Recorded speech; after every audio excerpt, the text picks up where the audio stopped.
Hey everyone, and welcome to our deep dive. We're going to be taking a look at Walmart today. Mm-hmm.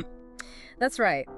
Everyone's talking about them. Their stock's doing incredibly well, Yeah. especially for retail, which has been kind of, a tough place to be in recent years. Right. But Walmart seems to be kind of, defying the odds, defying the narrative. Absolutely. So we wanted to really dive into their recent performance, why their stock is up 12% year to date. Yeah, it's up 12% this year, Yeah. which is incredible when you think about how other retailers are doing. Right. And I think a big part of that is really understanding their second quarter earnings. Oh, yeah. Their Q2 earnings report blew past estimates. Oh, really? Revenue hit $161 billion, Wow. which is a 6.8% increase. And they actually raised their full year guidance. So they're feeling really confident. Yeah, they're signaling a lot of confidence in their, continued growth. I mean, it makes sense, right? Their share price jumped like 5% after that announcement. Exactly. Wall Street definitely noticed. But I guess the big question is what's the strategy here? What are they doing that's really working? What's really interesting is this concept of inflation-resistant positioning. I've heard that term, but I don't really know what it means. Yeah, it's basically about appealing to those budget-conscious shoppers. Yeah. Especially when, prices are high. So are they saying that because prices are high everywhere, people are just naturally going to go to Walmart because they have the lowest prices? Pretty much. I mean, think about it. When everything else is getting more expensive, where are people going to go? To the place that's always been known for being, affordable. Exactly. Yeah. Walmart's been shouting everyday low prices for decades. So they're really well positioned to benefit from this, this current economic climate. They are. And they're not just, maintaining their position.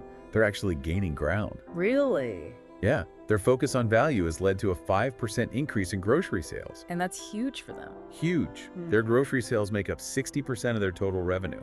Wow, so it's really like their bread and butter. Exactly. And they're essentially taking market share from those competitors who haven't, adapted as effectively. It's fascinating, isn't it? It's almost like they planned for this to happen. Right.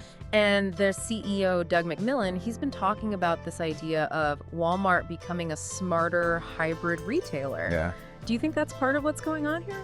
definitely. It's about, blending their physical stores with a really strong online presence. So it's kind of like a best of both worlds situation. Exactly. Giving shoppers, choices. They could shop in the store, they could do pickup, they could do delivery. So they're not putting all their eggs in one basket. Nope. They're covering all their bases. And you know what? It's working. How so? Both their store traffic and online usage hit record highs this past quarter. Oh, wow. So people are responding to that. Absolutely. They're meeting shoppers where they are. Makes sense. Giving people options, that's a good strategy. Yeah. Okay, so we've talked about prices. We've talked about this hybrid approach. Mhm. What else is going on? I know they've also been investing a lot in automation. Oh, yeah, that's a big one. They're aiming to have 65% of their stores serviced by automated systems by 2026. Yeah, that's a lot. That's a huge undertaking. Why are they doing that? Well, big reason is the potential cost savings. makes sense. They're looking at potentially slashing costs by 20%. Wow, that's huge. What are they automating? Things like unloading trucks, sorting inventory. Oh, so really the behind the scenes stuff. Exactly. That way they could free up their workforce to focus on more complex things, Yeah. like customer service managing specialized departments. Yeah, I can see how that would be more efficient, but is there any concern about job displacement, with all this automation? It's definitely a valid concern and something that, Walmart's going to need to address carefully. Yeah. But they argue that automation is actually going to create opportunities for employees to upskill and move into those higher paying roles. So it's kind of like a trade-off. Okay, that's interesting. Another thing that's been kind of, under the radar is their advertising platform, Walmart Connect. Oh, yeah. It's grown 35%. Oh, yeah. Grown 35%. That's a lot. That's a lot of growth. What do you think brands are so attracted to this platform? Well, think about it. Walmart has this massive customer base. Millions of shoppers every day, both online and in their stores. Oh, yeah. So it's like a captive audience. Exactly. And brands want to reach those people. So they're kind of creating their own little advertising ecosystem. It's like a mini Google or Facebook, but targeted specifically at shoppers. That's pretty smart. It is. And it's another way for Walmart to, diversify their revenue streams. So it's not just about selling products anymore. Nope, they're becoming a much more multifaceted company. It's pretty bold though, right? Considering how dominant, Google and Facebook are in that space. It is, but if anyone has the scale to challenge them, it might be Walmart. Yeah, they're like a retail behemoth. Okay, so they've got the advertising platform, they've got all these other things going on. They also announced a $3.5 billion stock buyback program. Right. That's a big chunk of change. What do you think that signals?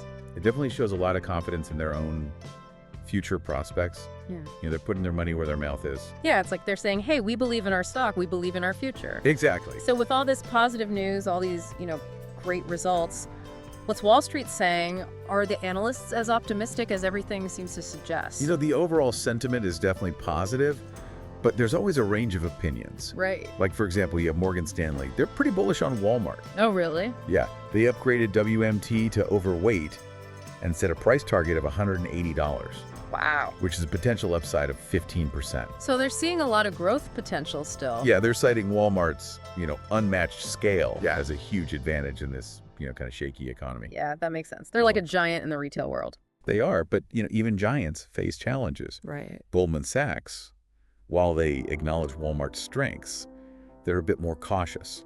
Oh, really? In what way? They've warned about potential margin pressure, Meaning? meaning that their profitability could be squeezed. Oh, I see. And this could come from, things like rising labor costs, ongoing supply chain disruptions. So there are still some headwinds to consider. Yeah, even with all the positive momentum. So I guess the big question is, can Walmart maintain this momentum? Can they overcome these obstacles? And what are the risks that, investors should be aware of? Yeah, those are all great questions. And I think they're perfect for us to dive into, in the next part of our deep dive. Sounds good to me. Awesome. So, we've talked a lot about Walmart's incredible growth. Yeah. It's almost like they're immune to this whole retail apocalypse thing. Right.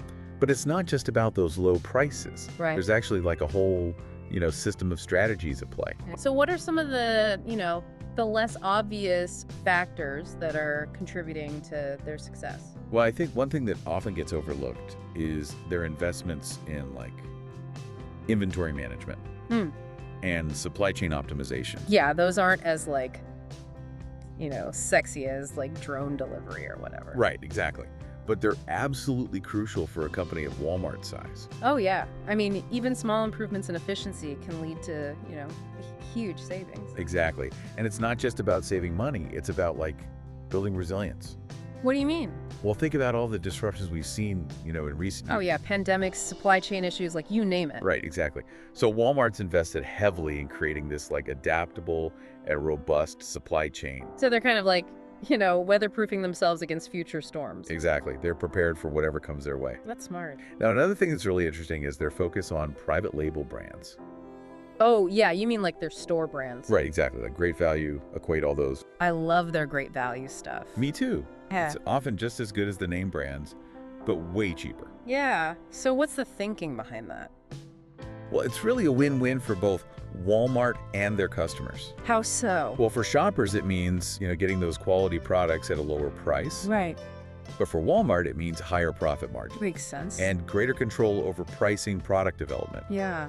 And they can build customer loyalty, by offering these unique products that you can only find at Walmart. So it's a way to differentiate themselves. Exactly. That's smart. And it really reinforces that whole, value proposition. Absolutely. Okay, so we've talked about supply chains, private label brands. What about sustainability? Yeah, that's another big one. I mean, I don't usually think of a giant corporation like Walmart as being super eco-friendly. Right. But they've actually made some pretty significant progress. Really? What are they doing? Well, they've set some ambitious goals for reducing their greenhouse gas emissions, sourcing more renewable energy, minimizing waste. And are they actually making progress on those? They are. They're taking it seriously. That's good to hear. And they're not just focusing on themselves, they're working with their suppliers too. So it's a whole ecosystem approach. Exactly. And, this is becoming increasingly important for consumers, especially younger shoppers. Right. They really care about that stuff. They do so by, showcasing this commitment to sustainability. Walmart's not just doing the right thing for the planet. They're also, enhancing their brand image. And attracting customers who share those values. Exactly. It's smart business. It is. Okay, so we've got supply chains, private label brands, sustainability. Mm-hmm. What about their employees? You know, I know they've been putting a lot of emphasis on training and development. Yeah, that's another area where they've been making big investments. And why is that so important?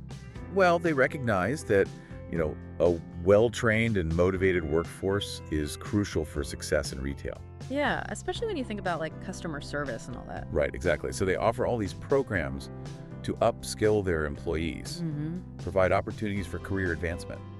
So they're really investing in their people, They are, and it creates this culture of learning and development. which leads to, better customer service Happier employees. and ultimately a stronger bottom line. Exactly.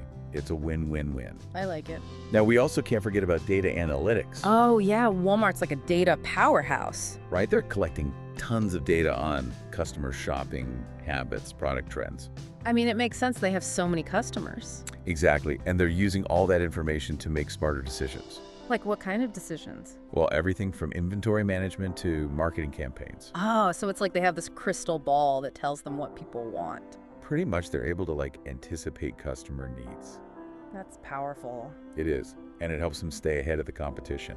Okay, so to recap, we've got, supply chain resilience, the use of private label brands, a commitment to sustainability investment in employee development, and this data-driven approach. You got it. It's all these factors working together that make Walmart so successful. But of course, no company is perfect. Right. There are always challenges. Always. So what are some of the, potential risks and obstacles that Walmart might face in the future? Well, I think one of the biggest ones is just the constantly evolving retail landscape. We've been digging into all these strategies that are making Walmart so successful, but as with any business, there are always those, challenges ahead. Oh, definitely. And I think one of the biggest ones has got to be the future of retail itself. Oh, absolutely. Things are changing so quickly. You've Right. got the rise of e-commerce, Yeah. the demand for seamless online and offline experiences. Yeah, omni-channel, they call it. Right. And then technology's just, changing everything. It really is. So how do you think Walmart's preparing for all of this? Yeah, that's a great question because it's not like they can just, stand still and expect to keep winning. Definitely not. I think one of the biggest things is that they're recognizing that those lines between online and offline shopping are getting blurrier and blurrier. Right. It's not really about either or anymore. Exactly. Consumers want that consistent experience. Yeah, I want to be able to, browse online and then pick up in store or order something from my phone while I'm in the aisle. Exactly. That kind of flexibility is key. And is Walmart doing that? Oh, yeah. They've been investing heavily in their omni-channel capabilities. So it's really about, meeting customers where they are. Exactly. Giving them choices, convenience. And I'm guessing technology plays a big role in all of this. Oh, huge. They're using data analytics, AI, all the cutting edge stuff. To do what? Well, to personalize the shopping experience, to optimize their supply chain, even to experiment with things like, cashierless checkout. So they're really embracing the digital transformation. They are, but they're being strategic about it. Right. It's not just about, chasing the latest shiny object. Exactly. It's about finding those technologies that actually enhance the customer experience and make them more efficient. Okay, that makes sense. Now, we talked a little bit about sustainability earlier, but I'm curious, how big of a trend do you think that is going forward? Oh, it's huge. It's not just a nice to have anymore. It's a must have, meaning that consumers are demanding it. They want companies to operate sustainably. Exactly. They're looking for those ethically sourced products, eco-friendly packaging, the whole 9 yards. So it's become like a key differentiator. Absolutely. And Walmart's definitely paying attention. So what are they doing? Well, they've set those ambitious goals for reducing their carbon footprint, minimizing waste, promoting sustainable practices across their whole supply chain. So they're really baking it into their whole business model. They are. They get it. That's impressive. Okay, so we've got omni-channel sustainability.